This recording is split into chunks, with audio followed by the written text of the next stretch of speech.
జమ్మూ కాశ్మీర్లోని పెహల్గాంలో జరిగినటువంటి ఉగ్రదాడి వల్ల యావత్ భారత జాతి రగిలిపోతూ ఉంది. ఈ ఉగ్రదాడికి కారణమైనటువంటి ఉగ్రవాదులను, వారిని ప్రోత్సహిస్తున్నటువంటి ఉగ్రవాద సంస్థలను, వారి వెనకుండి నడిపిస్తున్నటువంటి పాకిస్తాన్కు తగిన బుద్ధి చెప్పి తీరాల్సిందే అంటూ పెద్ద ఎత్తున డిమాండ్లు వెల్లువెత్తుతూ ఉన్నాయి. ఈ నేపథ్యంలోనే భారత ప్రభుత్వం కూడా ఈ ఉగ్రదాడిని చాలా సీరియస్గా తీసుకుంది. సీరియస్గా తీసుకున్న తరువాత పాకిస్తాన్కి బుద్ధి చెప్పేలాగా కొన్ని కీలకమైనటువంటి నిర్ణయాలు తీసుకుంది. అందులో భాగంగానే భారతదేశంలో ఉన్నటువంటి పాకిస్తానీలు ఎవరైతే ఉన్నారో 48 గంటల్లో భారత్ని వీడి వారు పాకిస్తాన్ వెళ్ళిపోవాల్సిందే అంటూ భారత ప్రభుత్వం ఆదేశాలు జారీ చేసింది. ఆ తరువాత పాకిస్తానీలకు కూడా వీసా రద్దు చేసింది, మెడికల్ వీసాలను కూడా రద్దు చేసింది. అలాగే నదీ జలాలను పాకిస్తాన్కి వెళ్లకుండా, సింధు నదీ జలాలను పాకిస్తాన్కి వెళ్లకుండా నిలువరించడంలో కూడా విజయవంతమైంది. ఆ తర్వాత ఉగ్రదాడి జరిగిన తర్వాత కూడా పాకిస్తాన్ భారత్ మీద పదే పదే కవ్వింపు చర్యలకు ప్రయత్నం చేసింది. ఇదంతా ఒక ఎత్తు అయితే, ఈ ఉగ్రదాడి జరిగిన నేపథ్యం మీద త్వరలో ఒక సినిమా రాబోతుంది. అది యాదృచ్ఛికం మాత్రమే. శైలేష్ కొలను దర్శకత్వంలో న్యాచురల్ స్టార్ నాని హీరోగా తెరకెక్కినటువంటి చిత్రం హిట్ 3. హిట్ 3 చిత్రం అతి త్వరలో ప్రేక్షకుల ముందుకు రాబోతోంది. ఈ హిట్ 3 చిత్రంలో మొన్న జరిగినటువంటి ఉగ్రదాడి ఏదైతే ఉందో దాని పోలినలాగా కొన్ని సన్నివేశాలు ఈ చిత్రంలో ఉండబోతున్నాయి అంటూ ప్రముఖ సీనియర్ జర్నలిస్ట్ అయినటువంటి దేవిప్రియ గారు, అంటే ఆయన ఒక ఛానల్లో పనిచేస్తుంటారు, ఆయన కలం పేరు దేవిప్రియ, ఆయన ఒక పోస్ట్ పెట్టడం జరిగింది. ఆ పోస్ట్ విశ్లేషణ ఏంటనేది మనం ఒకసారి విశ్లేషణ చేసుకుందాం. దేవిప్రియ చూసుకున్నట్లయితే, త్వరలో రాబోయే ఓ సినిమాలో మొన్న కాశ్మీర్లో జరిగినటువంటి సంఘటన లాంటిది సేమ్ ఉంటుందట. ఈ సంఘటన జరగడానికి ముందే దర్శకుడు ఆ సీన్ రాసుకొని చిత్రీకరణ చేశారట. నేను ఇందాక చెప్పిన విధంగా ఈ సీన్ అనేది ఆ చిత్రంలో ఉండడం చాలా యాదృచ్ఛికం. ఈ ఉగ్రదాడి జరిగింది 4 రోజుల క్రితం జరిగింది. ఈ సినిమా తెరకెక్కి కొన్ని నెలలు కావస్తోంది. అయితే విడుదలకి ఇప్పుడు సిద్ధంగా ఉంది.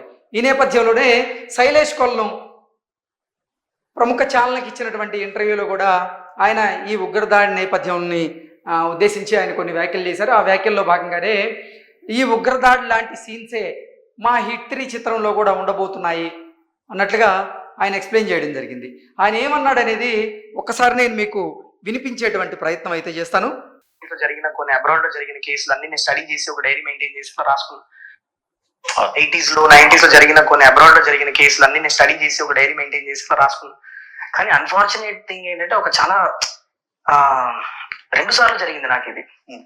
ఫస్ట్ కేసు నేను రిలీజ్ చేయడానికి కరెక్ట్ గా ఒక 2 వీక్స్ ముందు unfortunately that discharge incident happen and అది uncanny resemblance to what I wrote. ఒక అవుటర్ రింగ్ రోడ్ మీద పెద్ద టైప్ ఆఫ్ ఇన్సిడెంట్ రాసిందా? నేను సినిమా తీసాను సార్. అప్పటికి సినిమా తీసేసి మొత్తం ఆ ఎపిసోడ్ అంతా షూటింగ్ అయిపోయింది, పోస్ట్ ప్రొడక్షన్ అయిపోయింది. లాస్ట్ ప్యాచ్ వరకు వికారాబాద్ వెళ్తుంటే నాకు న్యూస్ వచ్చింది. నేను షేక్ అయిపోయాను. యాక్చువల్లీ నేను నానికి విశ్వక్ అందరూ ఫోన్ చేసి ఇదేంటి ఇట్లా అయింది అని అంటే, సరే నేను జనరల్లీ కొద్దిగా ఎమోషనల్ అవుతాయి ఇలాంటి విషయాల్లో, వద్దు నువ్వు ఇవన్నీ ఆలోచించకు, పోస్ట్ ప్రొడక్షన్ మీద ఫోకస్ చేసుకో అన్నారు. చాలా షేక్ అయ్యా. దాని గురించి మాట్లాడలేదు తర్వాత ఎప్పుడు నేను. సరే ఏదోలే ఒకసారి జరిగిపోయింది అలా అని. ఇప్పుడు చూస్తే మళ్ళీ the same thing you know it's నాకు ఎలా చెప్పాలో కూడా అర్థం కావట్లా. సెకండ్ కేసు కూడా రాశాను, మొత్తం 2 years ముందు రాసిన స్టోరీ జరిగిపోయింది, అంతా షూటింగ్ అయిపోయింది. And exactly just before 10 days or so we get the news that this is. నాకు అది ఎలా it's such an unfortunate coincidence. So ఒక ప్రముఖ ఛానల్కి ఇచ్చినటువంటి ఇంటర్వ్యూలో శైలేష్ కొలను హిట్ 3 డైరెక్టర్ ఆయన మాట్లాడడం జరిగింది. హిట్ 1 తెరకెక్కించేటువంటి సమయంలో కూడా యాదృచ్ఛికంగా నేను రాసుకున్నటువంటి ఒక సన్నివేశమే రియల్ లైఫ్లో కూడా జరిగింది. అది నేను యాదృచ్ఛికం అనుకున్నాను. తర్వాత దాని గురించి అసలు నేను మాట్లాడదలుచుకోలేదు.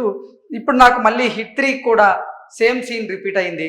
నేను ఉగ్రదాడి నేపథ్యంలో కొన్ని సన్నివేశాలు ఈ హిట్ 3 చిత్రంలో నేను రాసుకోవడం జరిగింది, తెరకెక్కించడం జరిగింది. అదే తరహాలో ఉండేటి అలాగా ఇప్పుడు ఉగ్రదాడి జరిగింది అంటూ ఆయన చెప్పినటువంటి ఈ వీడియో ఏదైతే ఉందో సోషల్ మీడియాలో సర్క్యులేట్ అవుతుంది.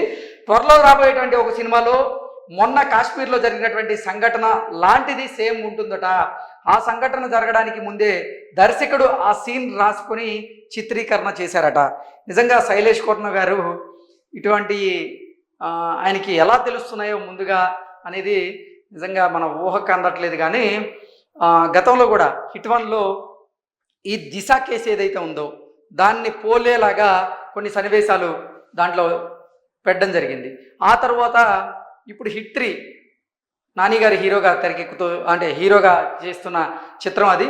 దాంట్లో ఈ ఉగ్రదాడికి సంబంధించినటువంటి కొన్ని సన్నివేశాలు కూడా సేమ్ ఉగ్రదాడి ఎలా జరిగిందో అటువంటి సన్నివేశాలే దాంట్లో ఉన్నాయి అన్నట్లుగా దేవిప్రియ గారు అయితే చెప్తూ ఉన్నారు.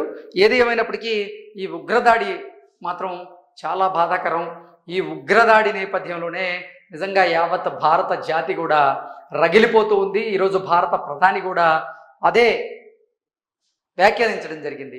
ఎట్టి పరిస్థితుల్లో ఈ ఉగ్రదాడికి కారణమైనటువంటి వారిని మేము వదిలిపెట్టేటువంటి ప్రసక్తే లేదు. ఈ దాడికి పాల్పడినటువంటి ఉగ్రవాదులను, ఉగ్రవాద సంస్థను, పాకిస్తాన్ని కూడా మట్టి కరిపించి తీర్పామంటూ భారత ప్రధాని వ్యాఖ్యానించినటువంటి నేపథ్యంలో ఖచ్చితంగా ఈ పెహల్గాం ఘటన ఏదైతే ఉందో దానికి భారత్ నుంచి సరైనటువంటి సమాధానం, సరైనటువంటి బుద్ధి చెప్పే విధంగానే భారత ప్రభుత్వం నిర్ణయం తీసుకోబోతుందనేది మనకు స్పష్టంగా తెలుస్తుంది. Thank you so much.